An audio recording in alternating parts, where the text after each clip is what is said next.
Hai teman-teman semuanya, hari ini saya mau membahas 3 materi yang sangat penting seputar supply and demand. So, kalau teman-teman supply and demand trader, pastiin tonton videonya dari awal sampai akhir.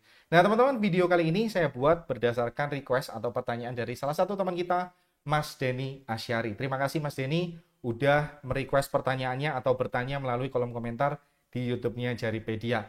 Nah intinya, Mas Denny Asyari, teman-teman bisa baca sendiri ya yang lainnya. Intinya Mas Denny menanyakan bahwa saya masih bingung terkait scoring area yang bagus. Jadi pertanyaan area yang bagus itu seperti apa? Kira-kira seperti itu ya. Pertanyaan yang kedua, berapa lama harus hold area SND? Itu adalah pertanyaan kedua. Pertanyaan berikutnya, apakah bisa menggunakan SND ketika market sedang sideways? Karena ketika menggunakan 50% body candle, banyak sekali candle base-nya. Jika bisa, bagaimana caranya? So, kalau teman-teman punya pertanyaan yang sama, atau mirip dengan yang diajukan oleh teman kita Mas Denny Asyari, teman-teman pastiin jangan skip videonya. Kita akan bedah satu persatu. Yang pertama kita akan bahas yang nomor 2 dulu deh. Berapa lama saya harus hold area SND? Mungkin yang di sini dimaksud hold adalah menahan posisi profit ya, saya simpulkan begitu.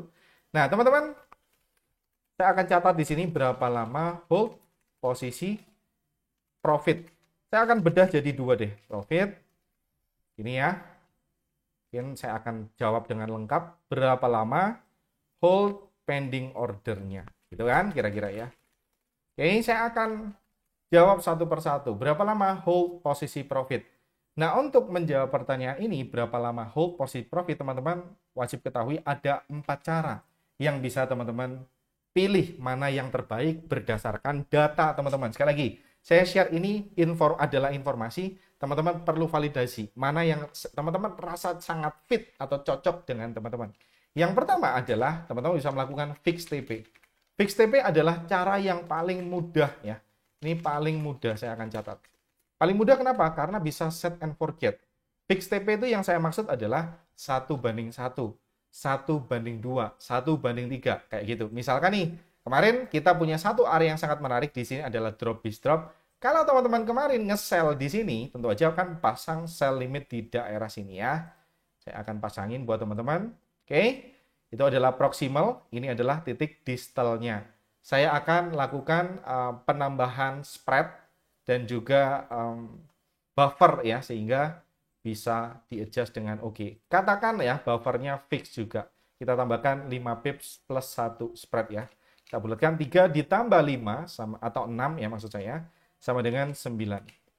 Oke, buat teman-teman yang belum tahu tentang buffer, ya it's okay, nggak apa-apa, ditonton video ini dulu. Intinya gini, saya mau menjelaskan ini, kalau nanti konteksnya berubah-ubah, nanti akan semakin panjang ya videonya. Nah, cara pertama, hold posisi profit adalah fix TP. Nah, teman-teman bisa pasang Fibonacci tool seperti ini, dan pasang proximalnya di sini, untuk titik entry, kemudian pasang di atas sana untuk titik SL. Dan teman-teman akan dihitungin secara otomatis oleh tools Fibonacci ini, sehingga teman-teman bisa mendapatkan TP perbandingan 1:1 ada di sini. Oke, 1:1 ada di sini, 1:2 ada di sini, 1:3 di sini, dan seterusnya sampai 1 banding, terserah teman-teman. Itu adalah cara yang pertama, namanya fix TP. Buat teman-teman yang tanya pengaturan Fibonacci-nya, gimana? Ini teman-teman. 0 ini untuk titik SL-nya ya. 1 untuk titik entry-nya. 2 untuk 1:1. Nah, ini penting. 2 adalah untuk 1:1, which is yang ini. 3 adalah 1:2, yang ini. 4 adalah 1:3, yang ini. Dan seterusnya ya, kira-kira seperti itu. Oke. Teman-teman bisa lihat itu adalah cara yang pertama. Cara paling mudah, berapa lama hold posisi profit. Cara yang nomor 2 adalah teman-teman bisa pakai easy money target. Easy money target sederhananya gimana? Nah, teman-teman sebenarnya udah dibahas. Easy money target adalah teman-teman ambil 75 atau 80% sampai titik terjauh setelah area ini terbentuk. Kalau kita mau entry di sini, teman-teman lihat, area ini terbentuk sejauh atau jauhnya sampai mana sebelum dia kembali. Ternyata teman-teman bisa lihat nih adalah titik terjauhnya. Nih adalah titik terjauhnya. Teman-teman bisa ukur 80% dari proximal area teman-teman ke titik terjauhnya. Very simple ya caranya. Ukur 80% dari titik proksimal, saya ulangi, hingga titik terjauh. Clear? Caranya gimana mengukur 80% atau 75%? Pakai tool Fibonacci lagi. Pasang dari proksimal, oke. Tarik sampai ke titik terjauhnya, kemudian masuk ke setting, oke. Matikan semuanya, oke. Mulai dari awal, teman-teman bisa masukkan di sana 0, 1, kemudian 0,2 ya. Biar nggak kebalik-balik, bisa teman-teman tambahkan 0,8. 0,2 dan 0,8. Selesai. Klik OK.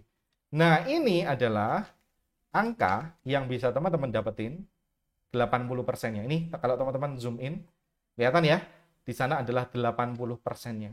Jadi teman-teman, maksimum TP yang diizinkan adalah sini. Atau target yang mudah ya dicapai adalah ini. Kebetulan di kasus Audi USD tidak tercapai. Kita nanti akan coba cari banyak contoh ya teman-teman di kesempatan yang lain. Kalau saya bedah di video ini lama banget ya, teman-teman bisa cari sendiri. Oke? 80% atau 75%. Kalau ini adalah settingan untuk 80%. Kalau untuk 75% berarti 0,75. 0,25. Teman-teman bisa masukin di sana. Nah, ini adalah 75%-nya. Intinya semakin kecil persentasenya, semakin mudah dicapai. Angkanya yang ideal yang mana? 0,75 apakah 0,8 alias 80% atau 75%? Jawabannya adalah disesuaikan data teman-teman. Lagi-lagi saya di sini menyampaikan informasi, perlu teman-teman validasi mana yang paling fit dengan teman-teman. Jangan sampai ikutan siapapun orangnya termasuk saya, oke?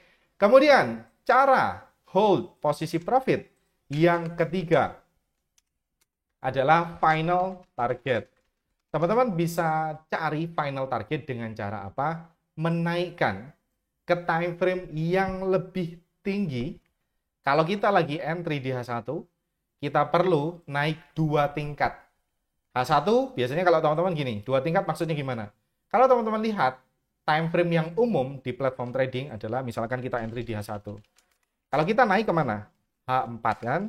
Kalau kita naik kemana lagi? Kita naik ke D1 atau 1D. Naik 2 tingkat yang saya maksud yaitu ini. Kalau kita entry di H1, teman-teman naik 2 tingkat. 1, kemudian 2 tingkat. Ketemulah D1 atau daily. Nah, di time frame daily kita mau mencari lawan dari area supply kita. Supply lawannya apa? Demand. Teman-teman bisa pakai area demand pada time frame daily kalau teman-teman entry di H1 untuk menemukan area demand maupun supply sebagai apa? Sebagai target. Caranya gimana? Caranya naik aja. Misalkan nih, saya entry di sini let's say. Saya tinggal naik ke time frame daily 1D. Mana area demand yang bisa kita jadikan acuan sebagai target yaitu ini. Teman bisa kelihatan nggak? Ini adalah drop base dan rally. Kelihatan nggak? Warna hijau backgroundnya. Dan itu adalah titik ideal atau target yang bisa kita capai, yaitu final target dengan rival supply and demand pada time frame yang lebih tinggi. Saya kembalikan ke 60. Area hijau ini adalah area target. Jadi teman-teman harusnya sebenarnya entry-nya di sini. Maksudnya exit-nya di sini.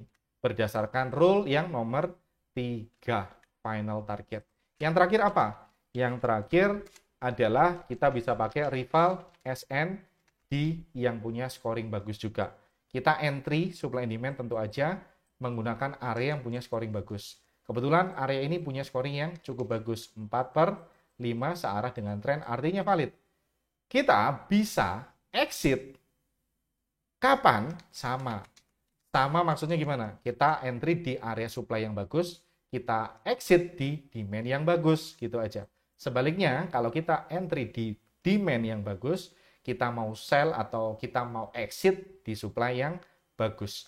Kita entry di skor 4/5 ini kan, bagus. Good enough. Kita exit di mana? Harusnya di sini dong. Harga masuk ke area kita. Kemudian teman-teman bisa lihat ada drop base dan rally di sini yang punya scoring bagus. Ini bahkan skornya 5/5. Dan sebaiknya, idealnya menurut rule nomor 4 adalah kita exit di mana? Kita exit di sini. drawbish rally. Harusnya di sini udah exit. Itu adalah keempat cara, teman-teman, berapa lama hold posisi profit. Sampai kapan? Ya sampai menyentuh fix TP, sampai menyentuh easy money target, sampai menyentuh final target, atau sampai menyentuh rival S&D. Bisa teman-teman pilih. Ini adalah keempat-empatnya, semuanya komplit saya share ke teman-teman. Kemudian, untuk pertanyaan berikutnya, berapa lama hold pending order? Nah, tergantung rule-nya. Saya akan jawab di sini, tergantung rule-nya. Oke, disesuaikan rule-nya. Clear ya? Rule-nya gimana maksudnya? Saya akan tulis poin pertama. Kalau rule teman-teman menggunakan trend, artinya saat trend sudah tidak lagi di pihak teman-teman, artinya kita akan meng-cancel pending order kita. Sekali lagi, kalau kita entry berdasarkan trend, contoh, kita kan misalkan kita lihat ada uptrend, kita punya higher high di sana. Dan kita punya area demand, misalkan yang punya kualitas yang bagus. Berapa lama hold pending order ini? Apakah kita hold selamanya pending order ini? Tentu saja tidak. Kalau rule kita sekali lagi berdasarkan trend, kita mau buy searah dengan trend, ekspektasi kita seperti ini. Harga masuk kemudian rally menuju arah yang kita ekspektasikan. Itu adalah ekspektasi kita. Tapi kalau trennya ternyata berlanjut ke atas, kalau kita tetap mempertahankan area ini, apa yang terjadi, teman-teman? Yang terjadi adalah kita bisa jadi berada di momentum yang tidak pas karena counter trend. Harga kembali bikin downtrend, padahal kita mau buy pada demand yang searah dengan trend ini. Oke, intinya jika tidak ada trend lagi, artinya cancel pending ordernya. Nah, peraturan yang kedua adalah, kalau tadi trennya kan berlanjut ke atas ya. Kalau trend, teman-teman bisa lihat, jangan sampai counter trend. Boleh nggak counter trend? Ya boleh-boleh aja teman-teman, nggak ada yang larang. Tapi sekali lagi, kalau teman-teman tradingnya berdasarkan trend, ya perhatikan trennya. Kalau teman-teman mau buy di demand searah dengan trend, tetapi teman-teman bisa melihat di sini ada counter trend ya. Trennya sekarang berubah menjadi downtrend. Artinya pending order ini di cancel. Itu rule yang namanya trend. Kalau teman-teman pakai rule yang lain, misalkan pakai pure supply and demand, ya pure S&D, extreme high, extreme low, ya teman-teman bisa hold selamanya. Tetapi memang ini agak sedikit tricky. Intinya, teman-teman, saya mau yang simple-simple aja. Jadi kalau teman-teman mau pakai EMA, misalkan untuk trend, oke, misalkan nih kita punya rally bis rally searah dengan trend. Kalau EMA-nya ini mulai naik, tentu aja area ini di cancel. Kita mau area supply and demand kita, atau kita gambar demand aja di sini, oke. Ini searah dengan EMA-nya. Kita punya EMA di sini, oke. Dan ekspektasi kita adalah harga masuk pas ada EMA di dalam area kita. Tapi kalau EMA-nya naik ke sini dan harganya juga udah mulai naik ke atas, tentu aja buy di sini di cancel. Very simple. Kalau tidak lagi searah dengan tren atau tidak trennya tidak lagi mendukung, di cancel. Itu adalah menjawab pertanyaan yang pertama, atau technically ini nomor 2 yang disampaikan oleh Mas Denny. Semoga menjawab ya. Kalau masih ada pertanyaan seputar kapan atau berapa lama hold area S&D ini, bisa terusin aja di kolom komentar. Kita bisa ngobrol lagi di bawahnya. Atau Mas Denny dan teman-teman semuanya bisa join di grup Telegramnya Jaripedia. Linknya nanti akan saya sertakan di deskripsi. Join aja di sana ya. Saya akan mencoba menjawab pertanyaan yang nomor 2 terkait pernyataan yang disampaikan oleh Mas Denny. Saya masih bingung terkait scoring area yang bagus. Nah, kalau teman-teman kemarin nonton live-nya Jaripedia, ya saya akan coba lihat. Di sana saya sudah menyampaikan sebenarnya. Saya akan tunjukin ke teman-teman ini ya, live yang ini, teman-teman. Bisa teman-teman tonton. Oke. Nah, sebenarnya udah disampaikan tapi sempat tapi akan saya ulang sedikit ya materinya. Saya akan hapus. Ini adalah catatan yang tadi. Pertanyaan kedua, area yang scoring bagus seperti apa? Area yang punya skor bagus seperti apa? Ya, kira-kira gitu ya. Gimana caranya melakukan scoring? Oke. Scoring buat teman-teman yang belum tahu, kita nilai berdasarkan move out, breakout, time, dan freshness. Ada keempat hal ini. Tetapi yang mungkin sering teman-teman lihat di YouTube-nya Jaripedia, dan ini adalah menurut saya scoring yang paling penting, yang pertama adalah move out. Atau istilah yang teman-teman sering dengar adalah muncrat. Area yang muncrat ada kecenderungan punya di sana ciri-ciri imbalance yang bagus. Area yang muncrat seperti ini versus area yang tidak muncrat seperti ini tentu aja akan jauh lebih menarik area yang punya muncratan yang bagus. Kenapa kok logiknya seperti itu? Jika order di suatu area memang tidak signifikan, gimana caranya harga bisa melonjak atau drop dengan sangat cepat? Tentu saja, jika ada harga yang rally atau drop dengan sangat cepat, di sana mencirikan atau kita bisa melihat ciri-ciri imbalance yang jelas di sana. Itu adalah muncrat. Cari area supply and demand yang muncrat. Jelas ya, teman-teman? Teman bisa lihat di sini, apakah area ini muncrat? Ya, kita semuanya bisa lihat dengan jelas, teman-teman. Area ini sangat drop cepat banget. Hanya beberapa jam, karena kita lihat di time frame daily ya, 1H ya maksud saya, beberapa jam harga ini langsung collapse. Di sini beberapa jam harga langsung drop. Harga bisa mantul dengan sangat mudah karena apa? Ada ciri imbalance di sana. Kita punya dua area di sana. Area ini direspon dengan cukup baik. Area yang atas juga direspon dengan cukup baik. Nah, ciri pertama yaitu muncrat. Oke. Yang kedua, teman-teman kalau kemarin belum nonton live-nya, sekali lagi bisa menonton di sana. Saya juga udah singgung sedikit ya di sana, saya akan lengkapi mungkin. Ciri yang kedua adalah masih fresh, masih seger, ya masih seger. Seger itu artinya apa? Seger itu artinya belum pernah dites sebelumnya. Teman-teman bisa lihat area ini, oke, area yang ini maksud saya udah pernah dites sekali dan cukup dalam di sini. Kita tidak expect di sentuhan berikutnya yang ini harga akan memantul lagi. Karena apa? Karena area ini udah tidak fresh, teman-teman. Area ini udah tidak fresh. DBD ini sudah dites. Mohon maaf, teman-teman, areanya tidak virgin. Sudah pernah dimasukin oleh harga. Kalau kita pakai istilah yang lain. Dan teman-teman, sama juga melihat misalkan nih, area yang lain ya. Saya akan kasih contoh ke teman-teman. Area yang tidak fresh misalkan. Nih udah pernah tersentuh. Kita tidak expect saat nanti harga kembali ya, misalkan nih harga kembali ke area yang ini tadi, teman-teman. Oke. Harga bisa mantul kembali ke bawah. Kita tidak expect seperti itu ya. Karena apa?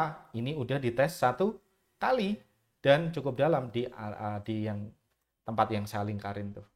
Oke, clear ya teman-teman. Dan ini aja, ini bisa jadi good starting point buat teman-teman. Kita belum bahas secara utuh ya dalam satu video.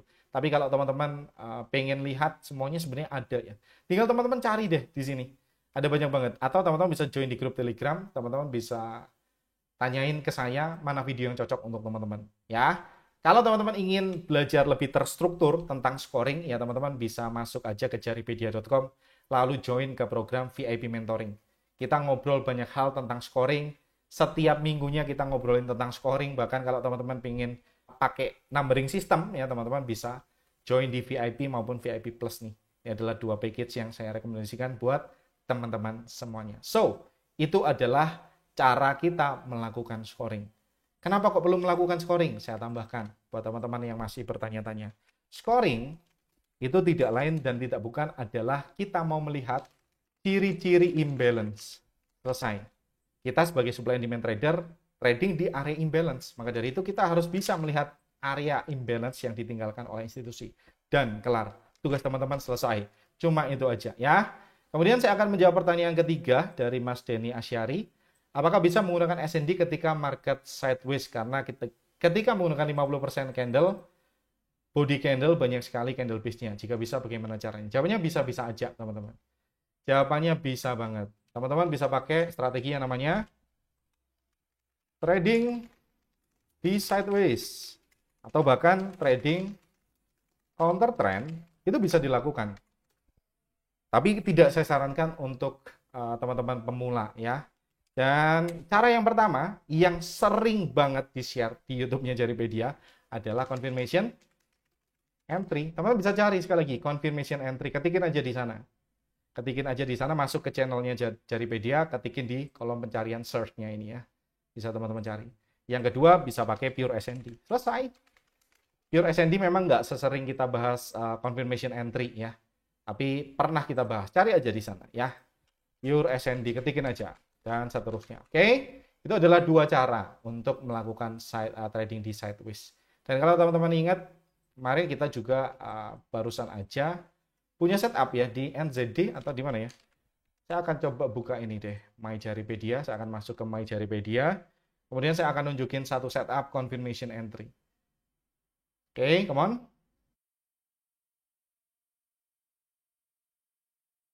Nah, ini adalah Jaripedia Pix bulan Februari. Dan teman-teman bisa lihat salah satu setupnya di Audien ya. Audien, kita bisa lihat teman-teman. Ini kita punya setup yang namanya confirmation entry, trading counter trend. Misalkan nih teman-teman mau tanya gimana cara trading counter trend. Yang pertama, teman-teman bisa lihat trendline break. OHLC candle close di bawah sini. Ya, OHLC candle close di bawah sana. Kemudian teman-teman bisa lihat ada demand yang dihancurkan. Dua syarat itu. Dan area supply ini wajib berada di area supply di time frame yang lebih tinggi. Selesai. Teman-teman, video lengkapnya juga udah dibahas ya. Di video, kemudian mana ya?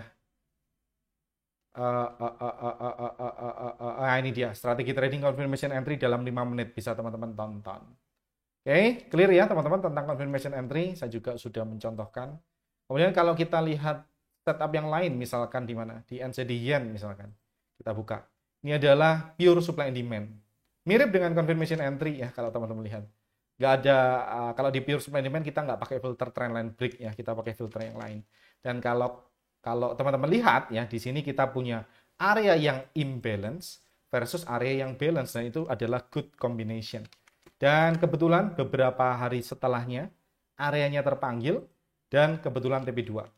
Harga masuk kemudian rally sesuai dengan ekspektasi kita. Teman-teman bisa lihat ada high quality zone di sana. Ada supply yang menjadi rival. Harusnya memang kita exit di area tersebut. 80%. Teman-teman bisa lihat ya. Ada yang punya skor yang bagus, yang mana yang saya maksud? Yang ini teman-teman bisa lihat ya. Ada drop yang punya skor bagus dan idealnya kita entry 80% atau 75% sebelum menyentuh area supply ini. Dan kalau teman-teman ingin fokus belajar supply and demand, pure supply and demand, saya ingin kenalin ke teman-teman, kita punya program baru yaitu coaching one-on-one. Kita akan ketemu secara private, teman-teman bisa ikutan program one-on-one coaching program. Masuk ke education, one-on-one coaching program, klik aja di sana, teman-teman bisa baca detailnya, semuanya ada di sana. Dan teman-teman yang benar-benar serius pingin ngobrol sama saya selama 14 hari secara intensif dan saya bimbing selama 77 hari ke depan, teman-teman bisa join di program one-on-one coaching ini. Karena saya akan mencurahkan waktu seluruhnya untuk teman-teman. Saya mau memastikan teman-teman selalu berprogres setiap harinya. So, gitu aja video kali ini. Semoga teman-teman yang ngikutin videonya dari awal sampai akhir bisa ngikutin dan pulang membawa sesuatu. Pastikan teman-teman join di grup Telegram karena kita bisa ngobrol everyday, literally everyday. Bisa tanya jawab sama saya dan juga teman-teman yang lain di sana. So, gitu aja. Saya dari Indra pertama undur diri. Sampai jumpa di pertemuan berikutnya dan ciao.